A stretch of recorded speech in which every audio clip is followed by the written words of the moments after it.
नागौर के डीडवाना में प्रवासी पक्षियों का जमावड़ा लगा हुआ है। यहाँ पर बड़ी संख्या में प्रवासी पक्षियों के आने से पर्यटन की संभावना बढ़ गई है। पर्यावरणविद और स्थानीय लोग सुदूर देशों से आने वाले इन पक्षियों को देखने के लिए आ रहे हैं। प्रस्तुत है एक रिपोर्ट। डीडवाना झील में प्रतिवर्ष हजारों विभिन्न प्रजातियों के प्रवासी पक्षी माइग्रेट करके यहाँ आते हैं। विशेषज्ञ बताते हैं कि मीलों का सफर कर यह पक्षी सुदूर ठंडे देशों से भारत आते हैं। डीडवाना में मौसम की अनुकूलताएं उनको यहाँ खींच लाती हैं।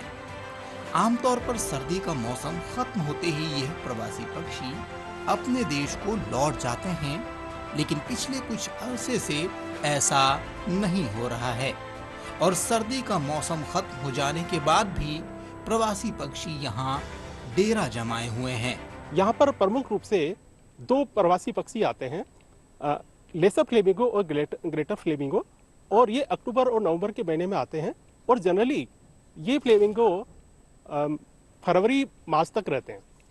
लेकिन जो जैसे जैसे क्लाइमेट चेंज होता जा रहा है, ग्लोबल वार्मिंग होती जा रही है, इनकी बायोलॉजिकल क्लॉक और जो बायोलॉजिकल रिदम है उसके अंदर भी बहुत सारे परिवर्तन देखने को आए। इसलिए इस बार ये जो बर्ड्स है अपने निश्चित स्थान पे आने के बाद, निश्चित अवधि तक रहने के बाद भी यहीं पर बने हुए, क्योंकि इनका ये जो प्रवास काल है वो अधिक इन्होंने एक्सटेंड कर दिया है। नावा सांभर झील डीडवाना में फ्लेमिंगो प्रवासी पक्षी बहुतायत से आते हैं। इन क्षेत्रों में आने के पीछे कारण है कि वेटलैंड क्षेत्र होने के साथ साथ यहाँ इनके भोजन के लिए खाने में काम में आने वाली स्पाइलोरिना यहाँ शहर के बाहर भरे पानी में बहुतायत से मिलती है, जो इनका पसंदीदा भोजन है। इसके साथ इन क्षेत्रों में होने वाली धान की फसल भी इनके लिए अनुकूलताएं पैदा करती है। अब नावा सांभर झील और डीडवाना झील इनके लिए असुरक्षित होते जा रहे हैं। ऐसे में प्रदेश में आने वाले इन पक्षियों के लिए हैबिटेट, इनके रहवास क्षेत्र को विकसित करना चाहिए, ताकि ये प्रवासी परिंदे यहाँ लगातार आते रहें। इनके ठिकानों को पर्यटन क्षेत्र के रूप में भी विकसित किया जा सकता है। पक्षियों की एक नेचुरल चीज़ होती है प्रवासी पक्षियों की, कि वो जिस जगह से यहाँ पर आते हैं तो वापस जब लौटते हैं तो अपने साथियों को सूचनाएं भी देते हैं।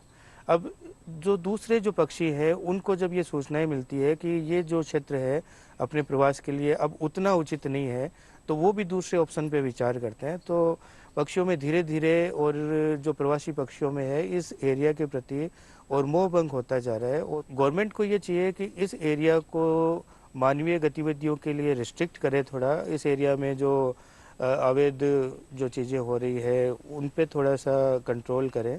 ये फ्लेमिंगो अपने चटक लाल गुलाबी रंग के कारण बहुत प्रभावित करते हैं लोगों को, और इनकी जो उड़ान होती है आकाश में, जब ये समूह में उड़ते हैं तो बहुत आकर्षण का एक केंद्र बनते हैं। फ्लेमिंगो जो है इनकी औसत आयु लगभग 15 से 20 वर्ष के आसपास की होती है। दूर साइबेरिया से ये उज्बेकिस्तान, कजाकिस्तान, रूस, ईरान, अफगानिस्तान, इन सबको पार करते हुए हिमालय की ऊंचाइयों से ऊपर उड़ते हुए लगभग 4500 किलोमीटर की यात्रा करके ये डीडवाना के आसपास या सांभर में आकर यहाँ शीत ऋतु में प्रवास करते हैं, क्योंकि उस समय इनके जो नेचुरल हैबिटेट है वहाँ पर प्रचंड ठंड पड़ती है।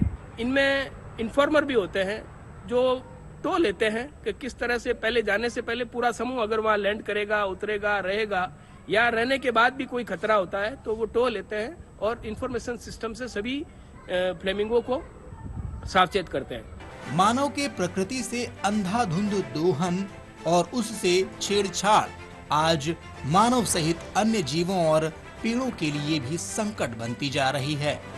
ऐसे में जरूरी है कि हम उन नियम कायदों के मुताबिक अपना जीवन जिएं, जिससे न सिर्फ मानव जीवन बल्कि बाकी जंतुओं और पर्यावरण को भी नुकसान ना हो। दूरदर्शन समाचार के लिए नागौर से डीडवाना से शबीक अहमद उस्मानी की रिपोर्ट।